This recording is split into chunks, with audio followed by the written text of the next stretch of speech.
Welcome to We're Done Pretending, a Reflective Rebels podcast. I'm Ben, a coach and rebel, and I work with business owners, and I'm on a mission to spread joy. Joy that comes from understanding who you are, knowing what you want, and going out there and getting it, no matter what life throws in your way.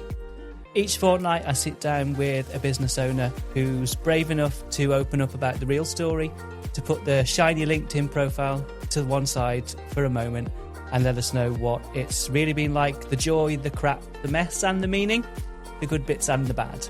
And I hope that by hearing someone else's story, you might feel a little less alone.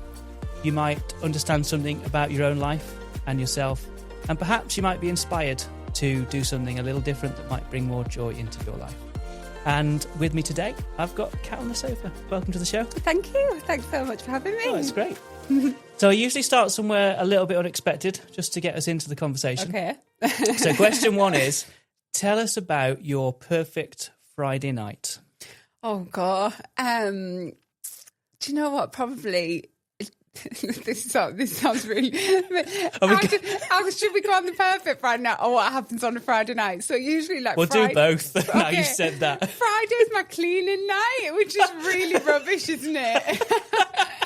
And but there's method to my madness, because what happens is we all get in. I usually finish like at a decent time on a Friday, and then me and the kids get in.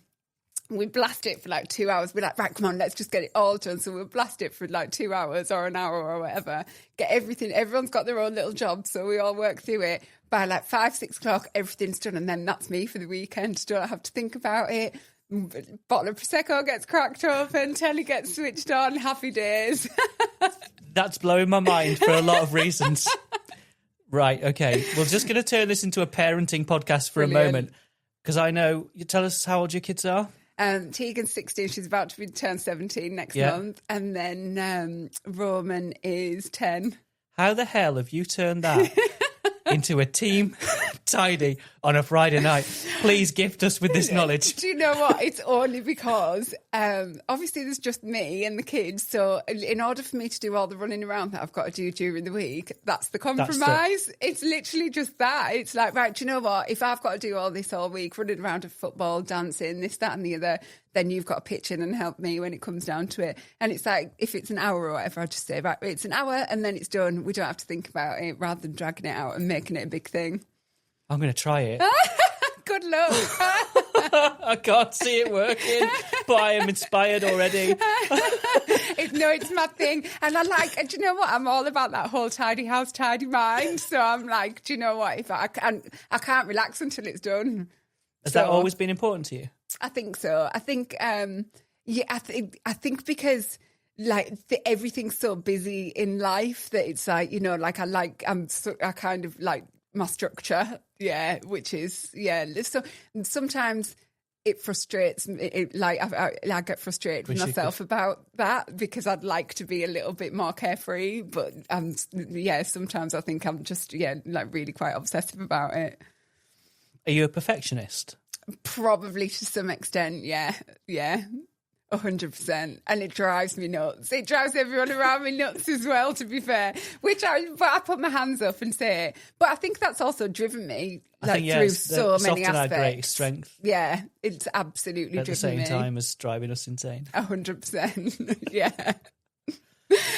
So that's the actual Friday night. Yeah. It still might be the perfect, but you can go through the perfect as well. I'd probably get rid of the tidying and just be like, have it already tidied for me. And that would be great. Yeah, come home, have everything done for me. If I had a cleaner, even better. Oh, that would be a dream. And then, just chill with the kids, bit of time out with the kids. Watch a bit of TV, eat some food with them, sit and have a family meal. Love getting around the table, maybe some friends round. That's my absolute ideal. I love having a house full. I love it to be and a meal around the table, or a charcuterie board or something like that. I'll make it look special. Then I think I've seen a picture.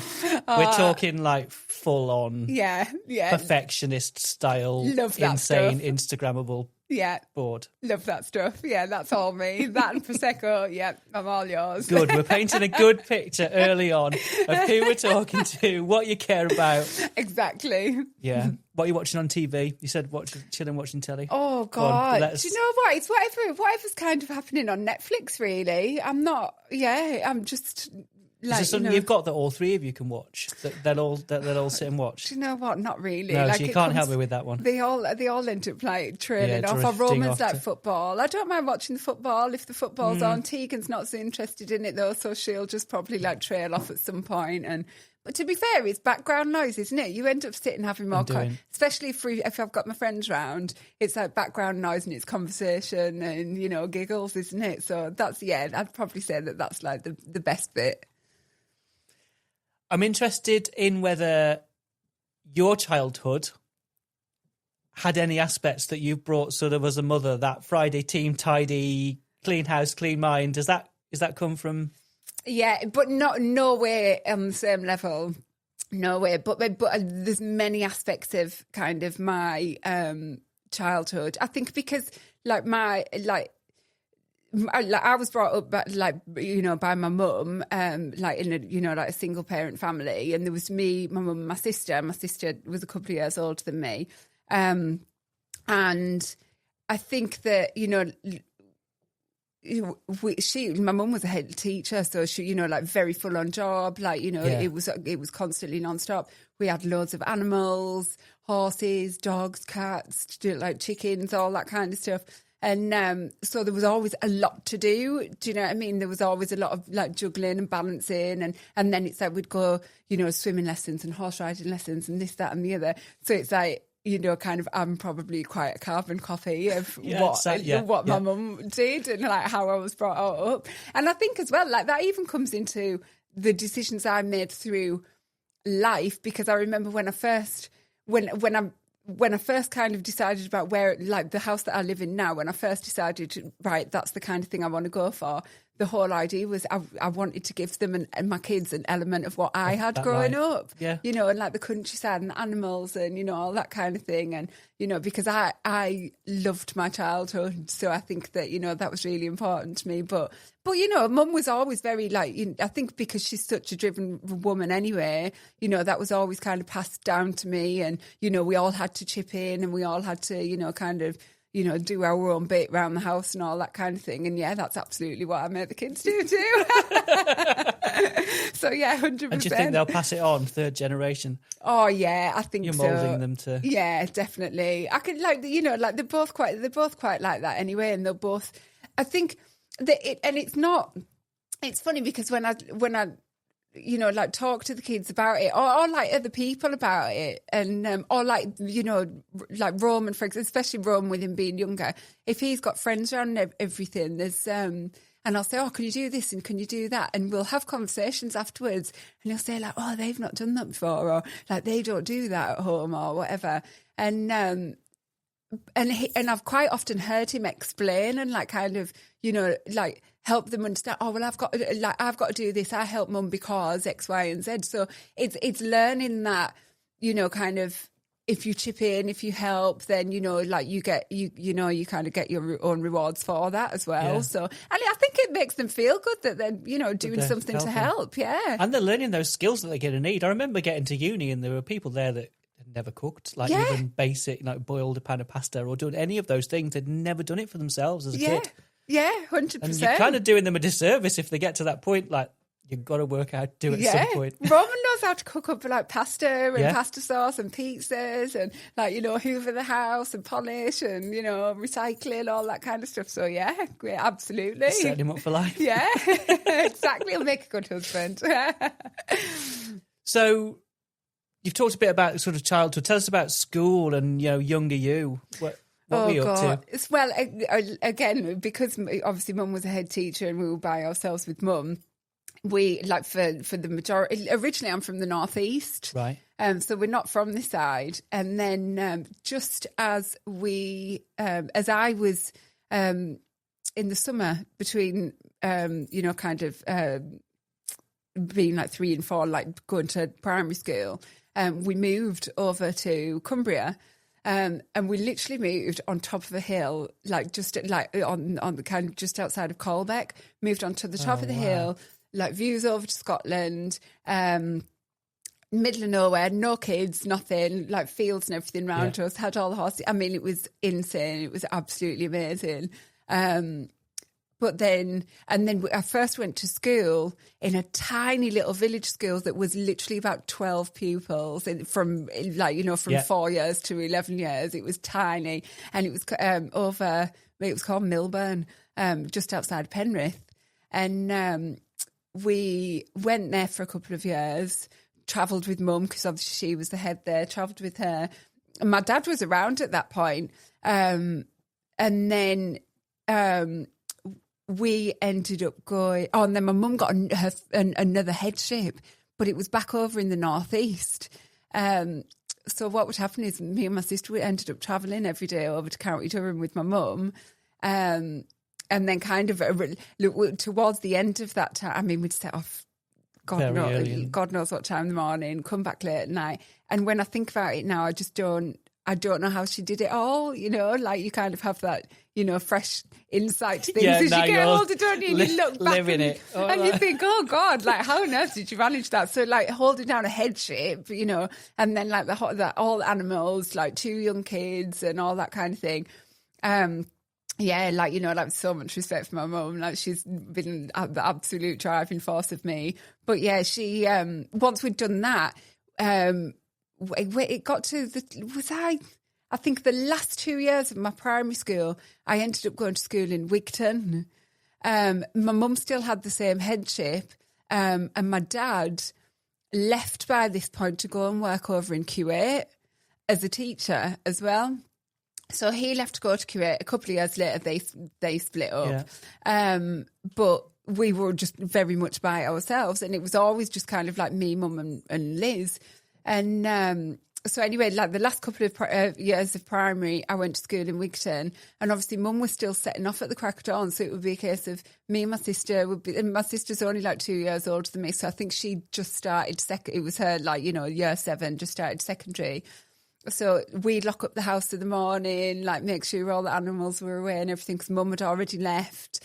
Get the school bus home at night, and we'd be back before Mum did. So then we'd, like all that kind of thing. And that's just how it was from really early. Yeah. And it's like, like you have a lot of, you gain a lot of independence and awareness quite quickly, I think, like being like that.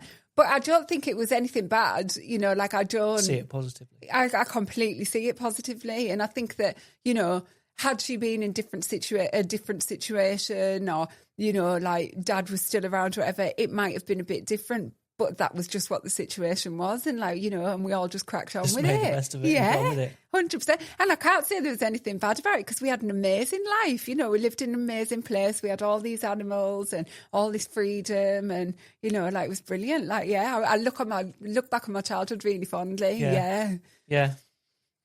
So did you go to high school in Wigton? Yes, went to secondary in Wigton, at which point we moved into Wigton. Right. We left the house on the hill and went into Wigton itself. How did that feel as a teenager? Yeah, at first it was, I mean, I went from very small schools and not having, there wasn't like a lot of friends around, to suddenly go into this school where obviously, like, especially if somewhere like Nelson Tom, you've get the little schools that obviously feed into that, and it's like everyone's been together forever, like they've seen each other grow up like all those years. And obviously I didn't have that. There was like 1 or 2 people that I'd maybe known for a year or two. So I remember that being quite a thing. Like I was aware of it. Do you know what I mean? It wasn't a problem, but I was just very aware of it. And I think from there, obviously, I just started building friendships. I built friendships with people that I kind of lived around where I lived and all that.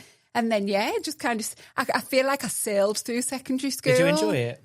I found secondary quite. I didn't like. I did and I didn't. I think that I think because I was quite mature for my age, like kind of going into it, probably from like all the situations I'd had, it was. I kind of felt like I was probably like being older before my time and just trying to get to the end bit really. And then, just kind of, I sailed through it in the way that I probably didn't try as hard as I could have. Oh, okay. But then came out of it with like amazing results, and my mum was always like, you're just so...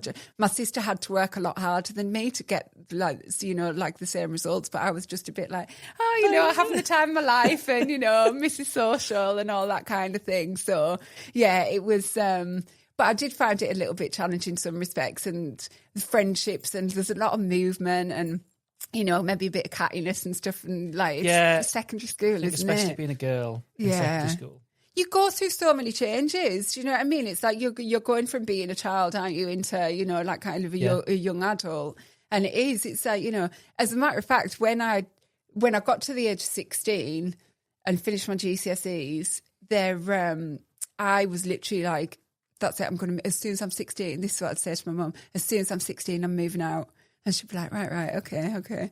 And then I'd get to 16 and I'd be like, right, as soon as I'm 18, I'm moving out. That's it. I'm going to do it. And she'd always be like, right, okay, yeah, whatever you want kind of thing, But I went, and by the time I got to 16, I was like, I'm not ready for this. I don't know what I want to do. I'll just go and do sixth form, and like kind of breezed into that. Carried on. Yeah. Breezed through. Just like breezed into that. What did you want when you were saying that? Freedom, a reaction, looking back? What? I just wanted, just like my freedom, my independence. Yeah, that was it. But then when it came to it? At 16, but as soon as I turned 18, I bought my first house. Oh, okay. Yeah. I was just like, right, see you later. Yeah. So I just wanted to be, I felt by that time it was like, right, I need to go and just do something for me now. So where did you buy a house? Just in Carlisle. In Carlisle? Got, my first little How did you manage that? Well, back then you could get 100% mortgage. Oh.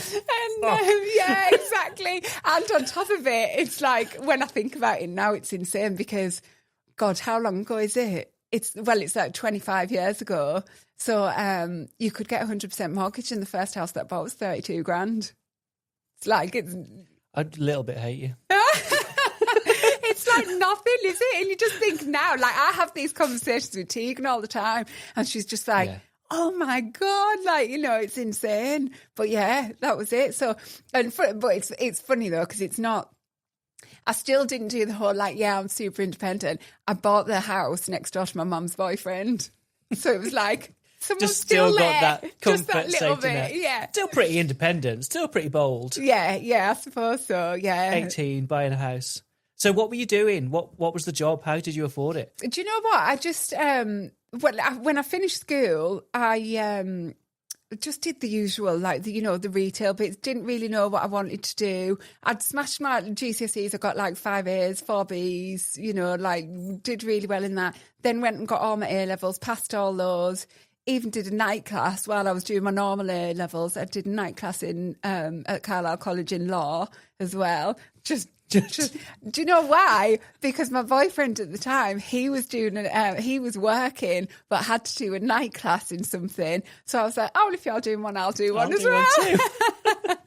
Yeah, so I ended up doing that. Did you have dreams of being a lawyer? Not at all. No, but I found it interesting. I was like, like it's something I've always been quite interested in, like the subject around it.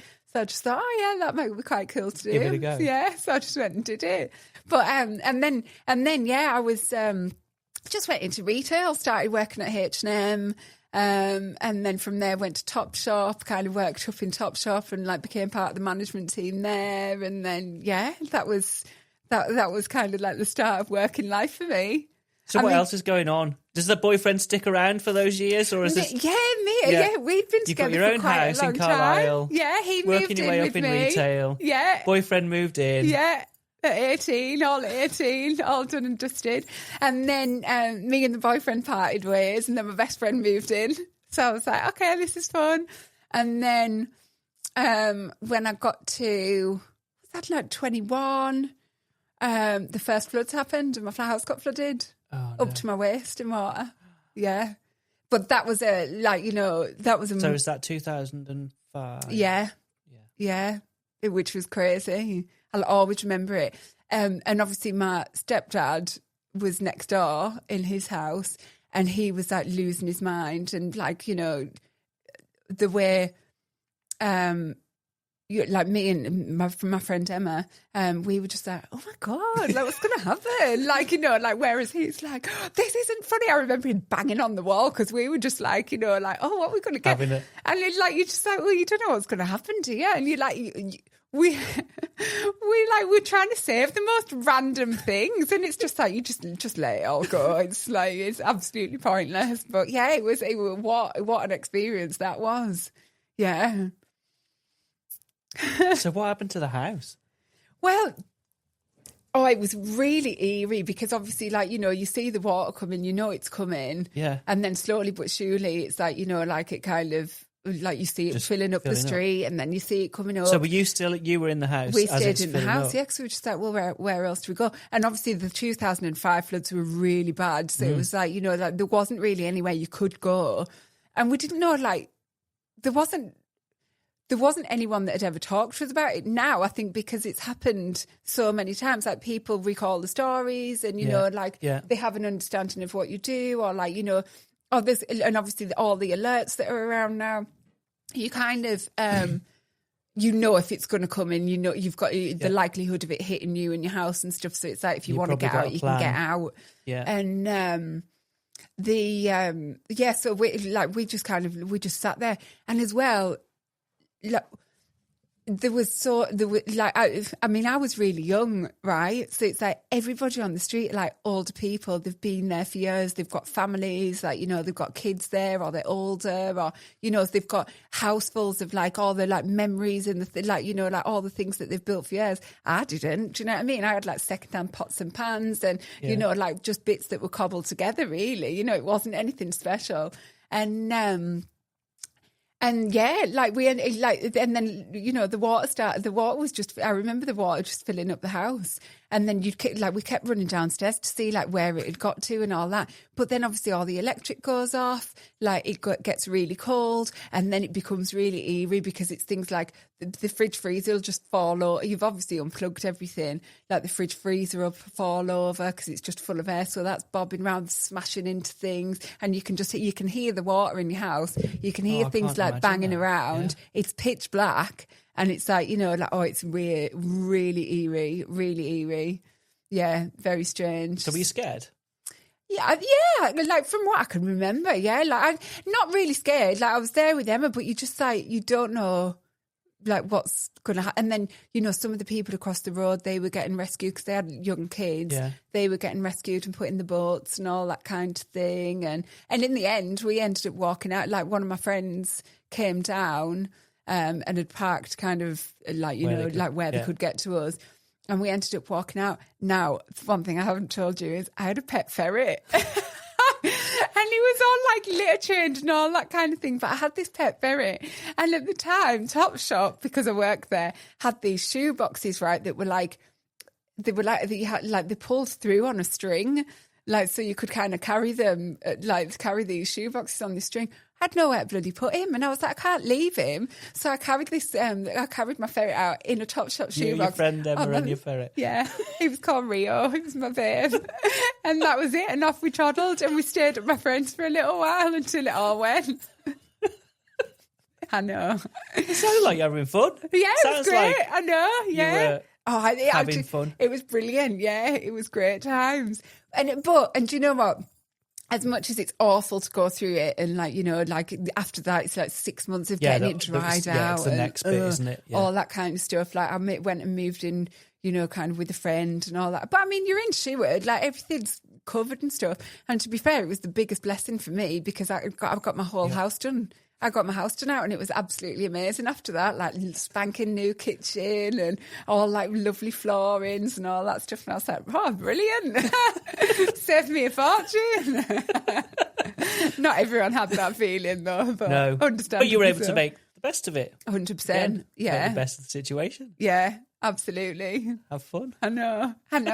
But, right, so you're going to laugh. So after I'd done that, I think it gave me a massive realisation, right? Because I think it's just that suddenly being aware that everybody else is like, people's lives are just getting washed away. And I think until that point, it's always been kind of hammered into me and like, you know, kind of, and I think a lot for our generation, probably it's like you go and get a mortgage and you pay your mortgage off and and all this kind of thing. And I think for me, it was that sudden realization that like, it's literally just bricks and mortar. Like it can go like that, change. You know? And I think just seeing everybody else and like how distraught they were and how much they'd worked so hard on the houses and all these memories and everything. And for me, it was that thing of, like, you know, there's definitely more to life than just this. And it gave me a real boot up the arse, to be fair. So then what happened was, the guy who's like a really good friend, like he's an older guy, he used to, because obviously there was some real crap days and stuff, and he'd be like, come on, I'll take you out. And I wasn't living in my house, you're living out of like, you know, bags and, you know, cases and stuff like that. So he's like, right, come on, we'll go out and we'll, you know, go to Fantails for some food and champagne and all this kind of stuff. So we're like, oh yeah, brilliant. So me and a couple of friends would go out with like him and we'd have a great time. And I remember being like really down in the dumps and being like, I just don't know what I'm going to do. I just don't think I'm happy at Topshop anymore, blah, blah, blah. And he went, come and work for me and I'll teach you how to plaster, right? And I was like, really? And he was like, yeah. I said, all right then. So I quit my job and went and worked for him. Yeah. And went and worked for him to be a plasterer. So I stayed with him and did that for a bit. And like even worked like on my own house and like loads of the flooded properties and all that kind of thing. And then so for the listener who's not watching on YouTube, you are immaculately dressed. Your nails are perfect. and there she is with a plaster. Yeah, so I just want to make sure people who are listening can just get this image of you plastering in their minds. Yeah. Because that, you know, I've known you a while and I didn't know that. I didn't know that part of the story. Exactly. Oh, I've got there's so much more, Ben. So just because? Why? Just because, do you know what? I was at such a crossroads. I think it was just like, what am I going to do? Like, where is life taking me to? And it just felt like, you know, when you're younger, you're just not scared of opportunity. You take opportunities and just things pop up and you just think, great, go for it. Why not? You know, I think that's the big thing, isn't it? Whereas like the older you get, the more you question stuff. And, is it going to work? And finances and this and that and the other. But I mean, I'm still in exactly the same position, obviously, apart from having the kids. Like, you know, like I've still got bills to pay and a mortgage to pay and this and that and the other, you know, now. But it's like, you know, back then it was just, why not? If I'm going to get paid for doing this job, let's go and do it. And it's like, what else was I doing really? Retail? Well, I can go and get a job in any shop. Do you know what I mean? That didn't really matter. So, off I went on my merry way. I know. Madness. So how long did you do that for? I probably did that for about like 6 months, like going up to a year or something. And then I was like, do you know what? I think I want to move to London. Where did that come from? I just think I was like, I'd done some bits and bobs of like, you know, like little bits of modelling and all that kind of thing, just like nothing major. And I was like, do you know what? I'm going to go and do some modelling. I'm going to go to London and like, you know, pursue that. Okay. Yeah. So, and then within 2 weeks of deciding that, I was like, right, my friend Emma moved back into the house because that was ready. She moved back in. We got a tenant in with her as well. She just looked after it. And then, within 2 weeks, I'd moved out of London and went and moved in with a friend who already lived there and just literally like soft surfed for a couple of months until I figured out what I was going to do. Just a quick pause. At Reflective Rebels, I'm on a mission to spread joy. I create these podcast conversations because I think we're all hungry for something real. Not advice, not quick fixes, just honest human stories that remind us we're not alone in the mess. If this conversation is making you feel something, would you help me grow the rebellion and share it with just one person who might need to hear it? Maybe someone who's also tired of pretending everything's fine.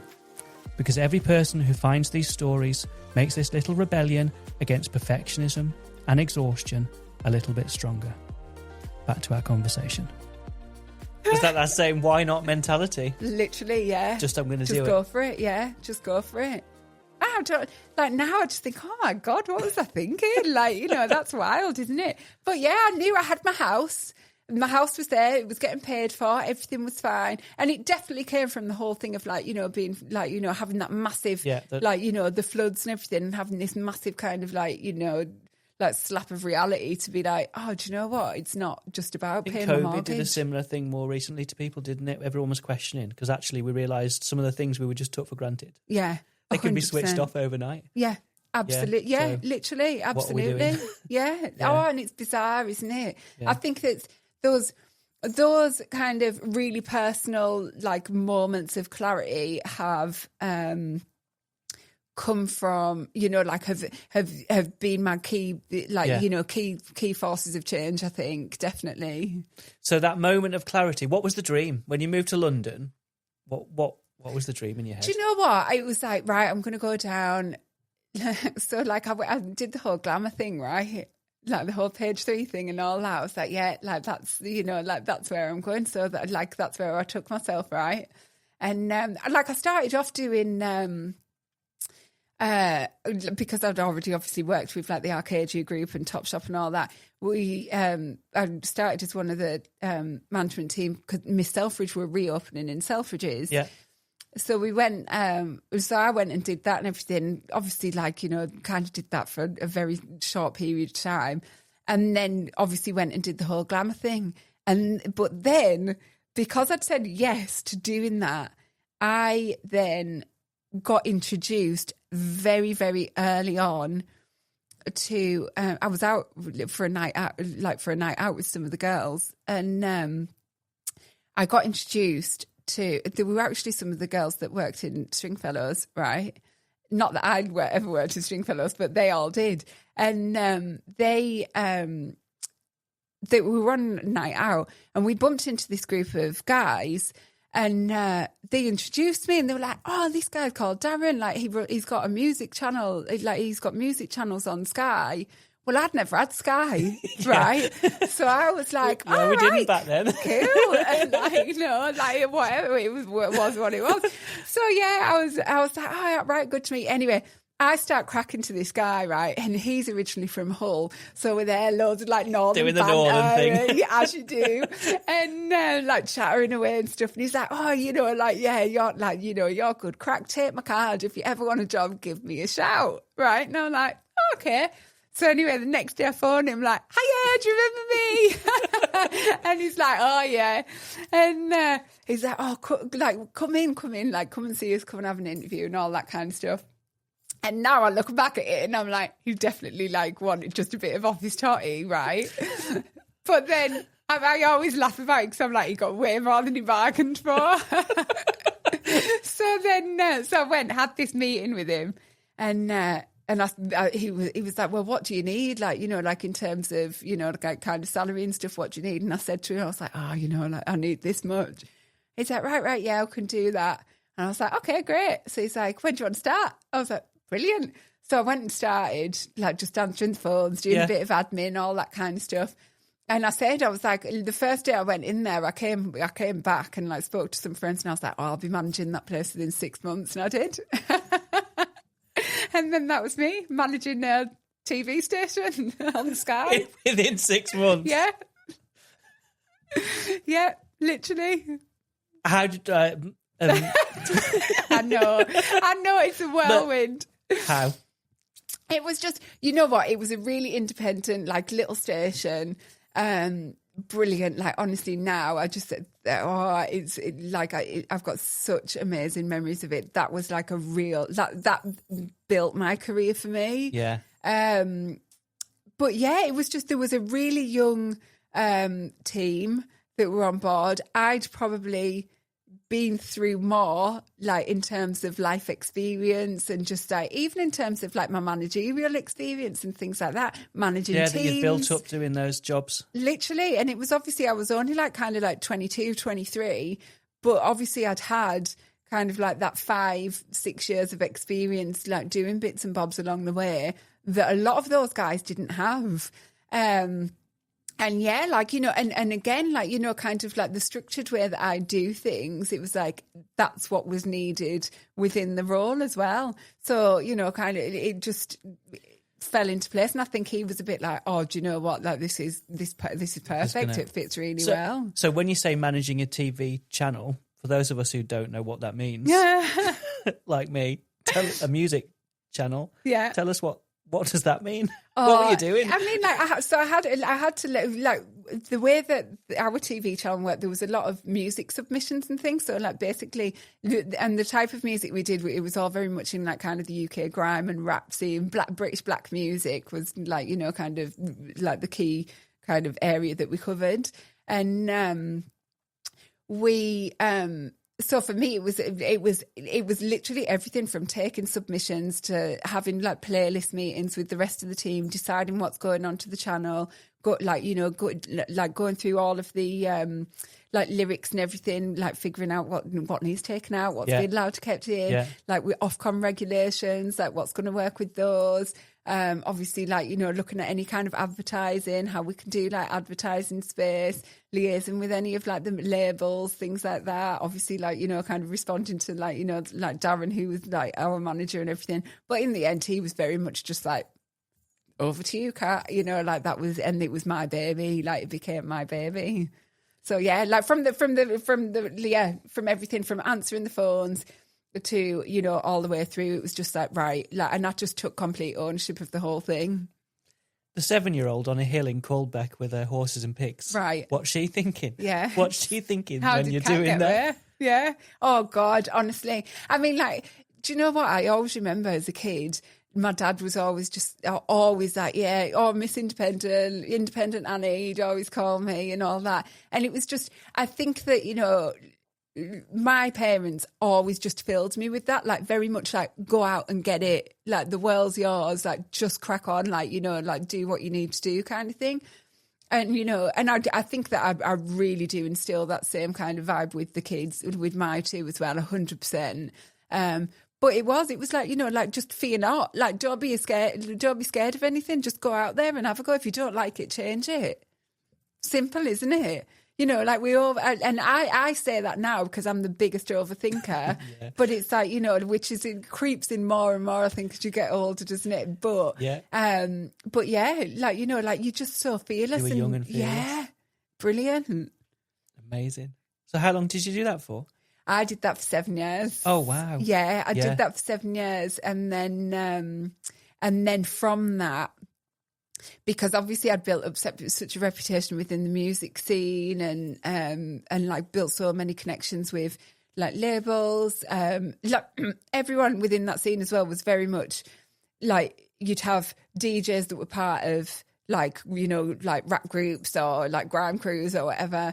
So everyone was connected. Do you know what I mean? And that was its time probably, wasn't it? Massively. Yeah. 100%. That moment of... Yeah, absolutely. So, and then everyone grew together, you know, so it's, you know, like like huge names, like with like at radio and all that kind of thing. They were all people that had been submitting music to me. So it was like, you know, you had all these different connections to people, and like you were all just part of the same pot, really. Like, and everyone, like, you know, most people just got on with each other and like had that respect for each other.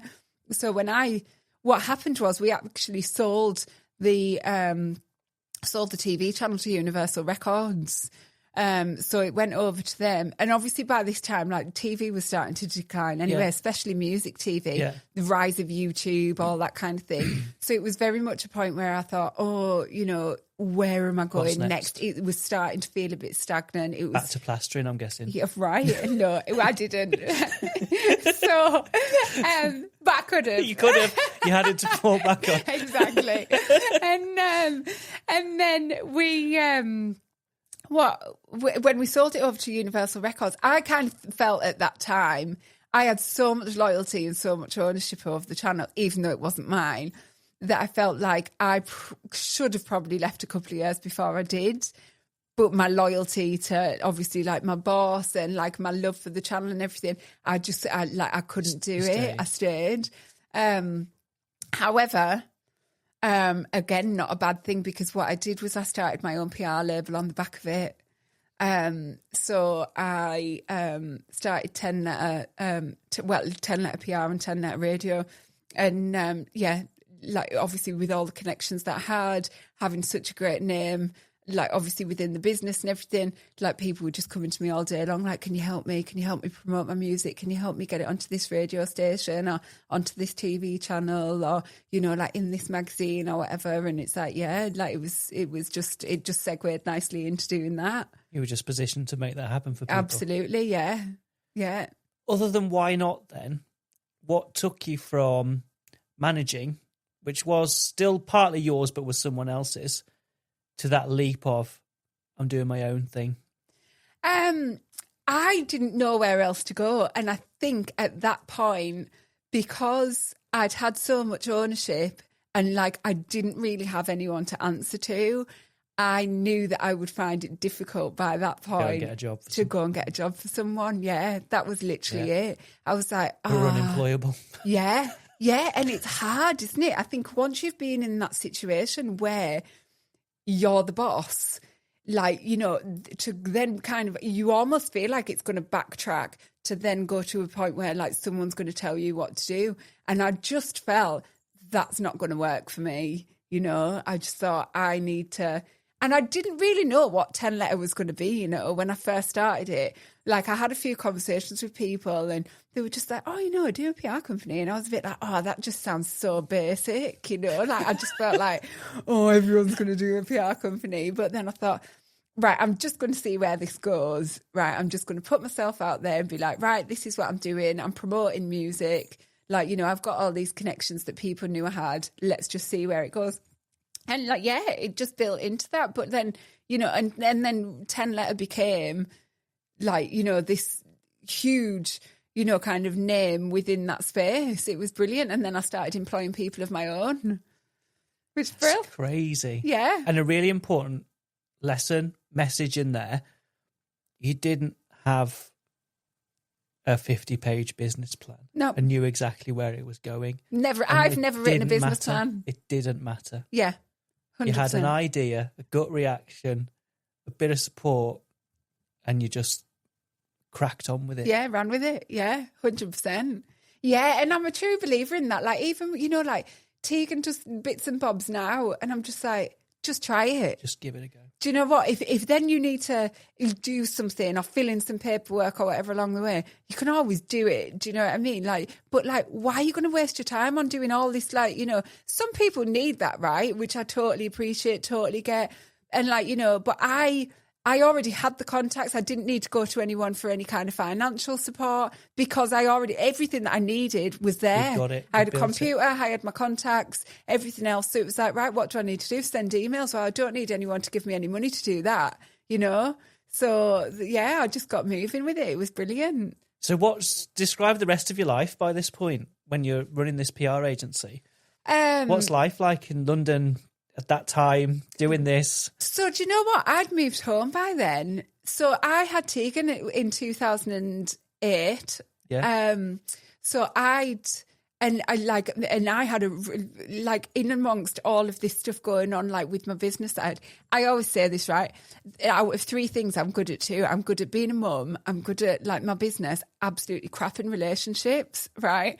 Although. So there's another thread in that story. Literally, yeah. So I met Tegan's dad like through the music industry and everything.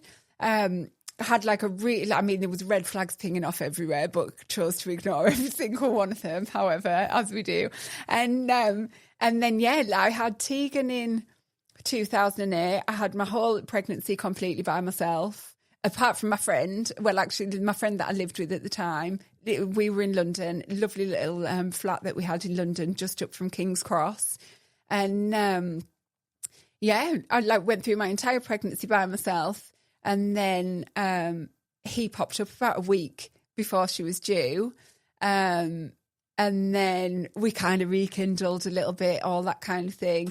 I'm obviously still managing the channel at the time. Yeah.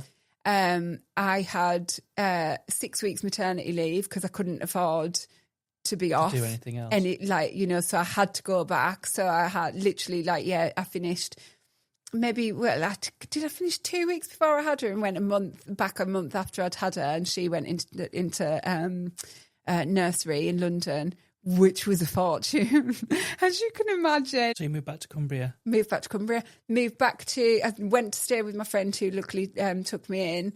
And my other friend by this point lived in the first house that I'd bought when I was 18. And she just said, right, that's fine, Kat, we'll just find somewhere else to go and you can come back and move back home. And within about 3 months I was back in my own house, and there was just me and Tegan. Yeah.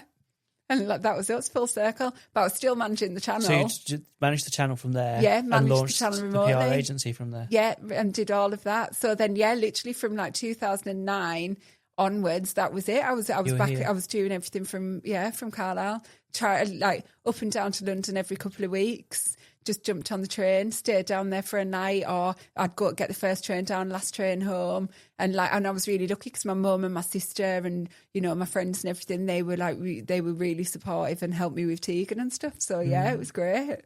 So you've told us what running a TV channel means. What does running a PR agency mean? I think PR is very mystical. That was obviously for me, very mystical. Why? I decided to know, what do PR people do? What do PR people do? I mean, obviously it's a bit of it's strange now. I think in this day and age, it's such a different thing because I think it's so much more marketing. But obviously back then you had magazines and TV and radio, and they were still real driving forces in media. So obviously for me, people would now still coming to me with their music, which they always had done for the channel, but they were coming to me now. And instead of me just being able to play it on the channel, I was then reaching out to my contacts and obviously just, kind of getting them to radio, getting them interviews, getting them, on TV, getting them, in magazines and getting, reviews about them and everything else. So it was just very much about kind of, working with our clients and kind of pushing them out to as many spaces as we could, so that we we could build on who they were and build on their artistry and their awareness. Sounds like fun. Oh, it was brilliant, absolutely amazing. And some of the people that we worked with and some of the clients, some of the it was just brilliant. I think because it already felt like home. It was already part of, what I'd done and the industry and the scene that I was in. It was just great because people knew how enthusiastic and passionate I was about that scene anyway, so they were very trusting and, with giving me their music is their baby, right? So it's they're literally handing it over to me and saying look after it and make it grow, and that's exactly what I was doing. But it was brilliant, and I think like you said before, it was such a key time for that genre of music. So it was just we just felt like that we were right in the centre of it. It was brilliant. It was so exciting. Yeah, excellent. And our name, as 10 Letter, our name was just getting bounced around everywhere. Everyone was like, oh yeah, you've got to use 10 Letter, to the point where we started with obviously independent artists that were just like, oh, we don't know where to go with things. And then what we'd get is, because major labels obviously have their own in-house PR and marketing and stuff. But what you'd find is, because we were dealing with quite a niche genre of music, not all of their PR understood it or had those connections. So then we were getting employed by the major labels to do their stuff as well, which was brilliant. And all their upcoming acts and their newly signed acts, it's we do the grassroots work for them. So can you name some of the people that we might have heard of that you were working with? Oh God, I've worked with, yeah, of course. It's Crepton Conan, Bugsy Malone, Skepta and The Boy Better Know guys. We did loads of stuff for Lord of the Mics. Funnily enough, obviously, Roman plays crazy amounts of football. We did this amazing project with Lord of the Mics, who were a brand, a massive grime brand, and they do clashes, rap clashes against two different MCs, and they did a bit of a. They did a bit of a celebrity one, and they had Yannick Balassi and Bradley Wright Phillips on it, who were amazing. They were so good. Anyway, Roman was doing something for football the other day, and I literally just sent Yannick a message on Instagram like, oh, can you do me a massive favour? Would you mind sending him like a little, like a little video and just say like, oh, good luck to him. So he said like Yannick, who's got like 1 million followers on Instagram, is just like, yeah, Kat, of course, oh my gosh, sure, that's no problem at all. Just sends over a little video for Roman. And I was like, brilliant, absolutely ace. It's so cool. It's very good. But it's lovely. It's like, and even now it's just, like there's still like, there's so much connection. And I think because, like 20 years of my life's been like in the music industry, it's like you grow with people, you see people get married, you see them have kids, like, all that kind of thing.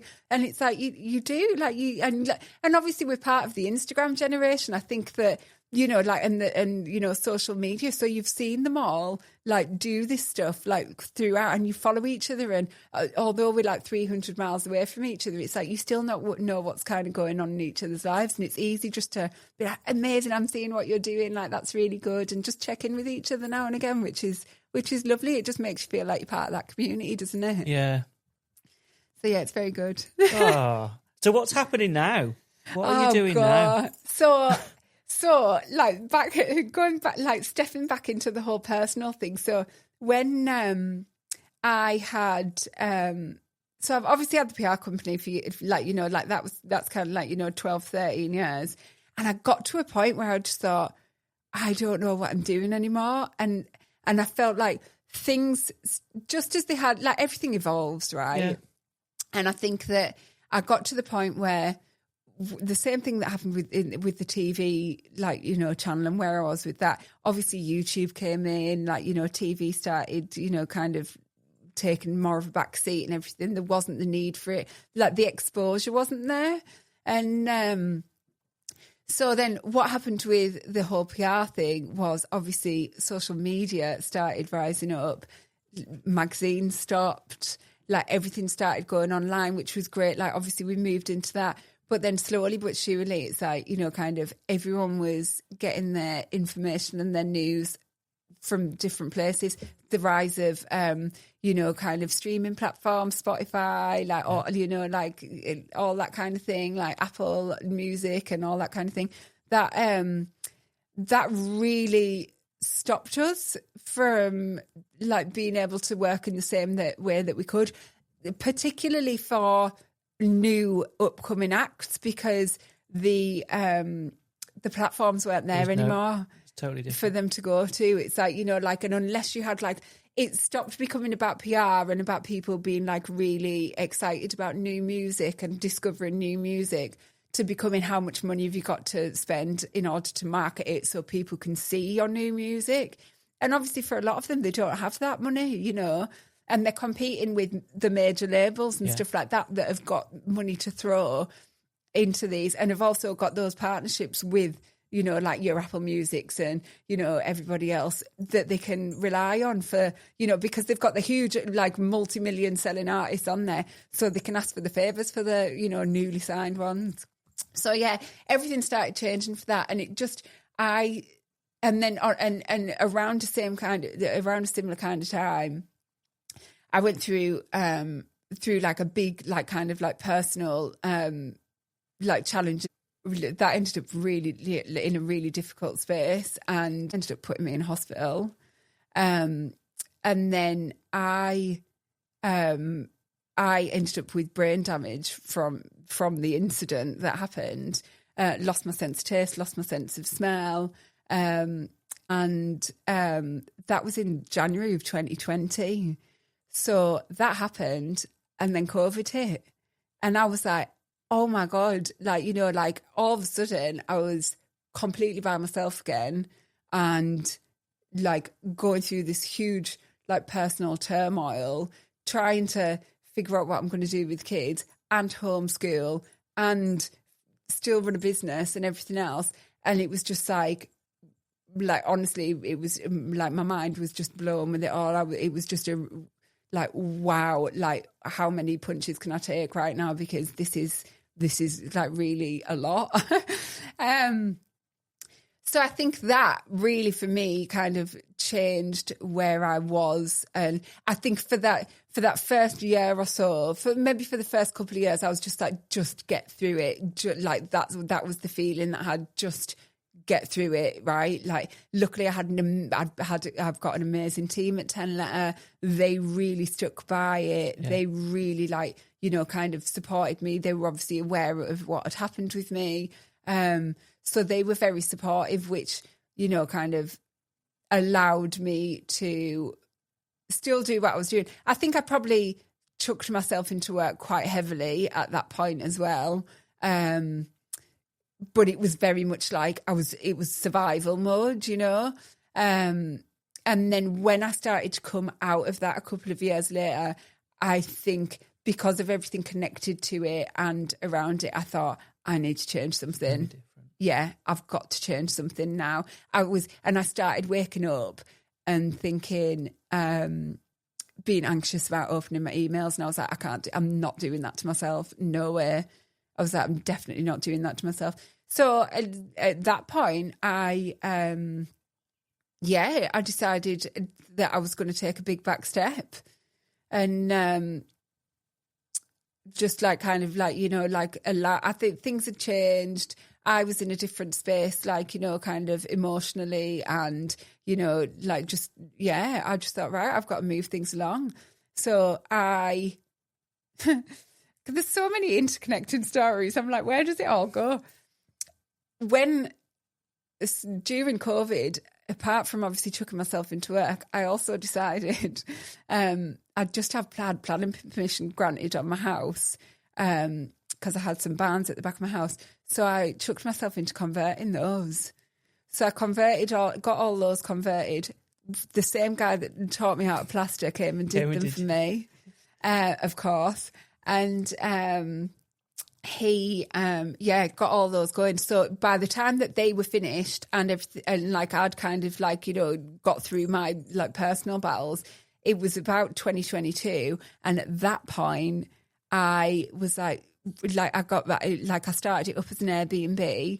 And I thought, do you know what? I'm really enjoying that. I'm really enjoying that kind of the property side of it, making things look nice, even just going in and getting it cleaned and all that kind of thing. It just felt a bit more therapeutic, and it felt like I didn't have to think about it for a little while. Yeah. And that's what I felt like I really needed. I was like, I just need some time not to think about stuff and not to have all this pressure on me.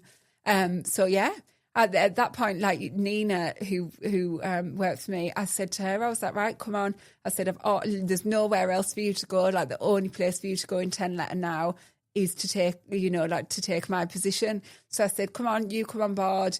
I gave her shares in the company and everything. I said, I'm stepping right back out of this. I'm out. And she was just like, oh my God, really? And I was like, yep. I said, over to you, mate. I said, you can do what you want with it now. I said, you take it. I said, I've done everything. It's served its purpose for me now. I just need to move back, which I never thought I would do with 10 Letter because it was my heart and soul and it was mine. But it just got to the point where I was like, nope, that's it. There's another really important lesson in there. 100%. Doesn't have to be forever. Absolutely. Letting go is just as important as throwing yourself in the first place, isn't it? It really massively is.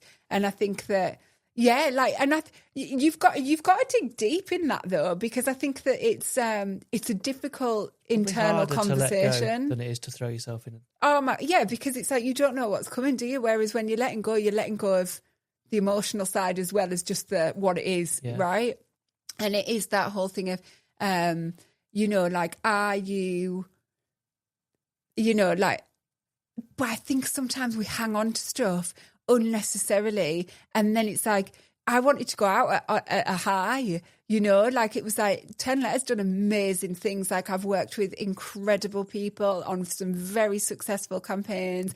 It had a brilliant name and all that kind of thing. And for me, I felt like we weren't able to continue delivering in the same way that I wanted it to deliver. In which case I was like, do you know what? Let Nina do it the way she wants to now, because it's for me, it's I'm just going to feel like I'm always chasing something. I've never chased it. I've always like, you know, been the one to throw it out there and go. Like, you know, it's just, you know, I didn't want to feel like that. I didn't want the anxiety of it and to feel like, you know, kind of stuck. And I'd sat in a room in my house by myself for years. I wanted to be out and about, you know. What's next then? What's next? You know, do you know what? I always, this is one thing that I always say. I'm like, you know, like I'm still trying to decide what I'm going to do when I grow up. Like, because I always, me too. Right? It's just like, you know, like, and I think that I'm really lucky because I've got my bits of property things that I do. Like I've started obviously like a housekeeping business that I love. Like I love being able to go and like help people and, you know, kind of, you know, like I feel like I've got like this whole extended family now, and I go to different people and, you know, kind of like just make their lives a little bit nicer and a little bit better by doing what I do within their homes and within their families and stuff, which is great. And I enjoy that. Whether I do that forever, I have no idea. I might change it tomorrow, you know, but it's just at the moment it serves its purpose. And I, like, you know, I've got like different things coming in, like financially everything's like sound, and I just think, yeah, like, you know, what if an opportunity comes around the corner, or I suddenly think to myself, I'm going to do that, then I will. Yeah, why not? But I think, like, you know, my kids are the ages that they are, they demand a lot of my time. So at the moment it just feels like, yeah, I'm just making it work because it works for me and my life and my children's lives. Yeah, but I don't think I'll do it forever. And I think that once they, like, well, Tegan's up and away, you know, she's going to start learning to drive next month. So I just think once things are going to change again. Yeah. And they'll change again when Roman goes to secondary. And that's one thing that I've been really aware of lately, is the fact that I think that until Tegan finished school, it felt like that was going to be what life feels like forever. But then all of a sudden Tegan's left and I'm like, God, it changes again. And like, you know, like you have all these little sections along the way, and like life continuously changes. And at all those different points, it's like I've reacted to that with whatever I'm doing in work, or, you know, like kind of my, you know, like any kind of like, not even just work, but like things that I'm investing in, and, you know, like how, you know, like how I'm financing my life and all the rest of it. So it's just like, you know, looking at all those different opportunities of how do I still have that time on my side and still get to enjoy things and still do what I need to do with the kids, and, you know, the balancing act of it all. But yeah, I'm excited. I think that like different things will come 100%, and I've got no idea what they'll be. I'm excited. I can't wait to see. Yeah. I think on that, like, you know, I think one of the hardest bits has probably been, especially with kind of like doing things more locally and up here, is I feel like, and this is a real like ego thing, I feel like, but I'm just being honest, you go from being like kind of like, everyone kind of knows your name and you're very much like this person that, like, you know, is kind of like spoken about in high regard and all the rest of it, to just suddenly feeling like you're in this kind of just bit in this little gap, you know, and that it's like you're not really kind of anyone anymore. And I think that that's sometimes difficult, but that's definitely a me issue. You know what I mean? What's the thing that they call it? Oh gosh, I can't remember what the term that he is. You know, like when you're kind of looking into yourself, and, you know, like you're panicking about kind of where you are. That's definitely a me thing, though. It's happening in you. Yeah, definitely. But you said you were you meant to be. Yeah, and I am, because I think that because going back to what we said before, I couldn't work for someone. And I definitely looked at jobs and whether or not I could do that. And the more I toyed with that idea, the more I thought I definitely can't do that. I just need to just do what I'm doing and just make it work for me. And it's great. So, yeah. Amazing. Thank you very much. You're welcome. Thank you for joining me. I think the only thing that was missing was a glass of Prosecco. Oh, I know, yeah. You know me so well, Ben. That was incredible. Thank you. Good. No, I'm really pleased you enjoy it. Thank you. Real. Thank you for listening. If Kat's story has inspired you to go, do you know what? Why not? About an aspect of your life, and you're interested in some coaching, then you can contact me at reflectiverebels.co.uk, where you can also sign up to the newsletter for more inspiration.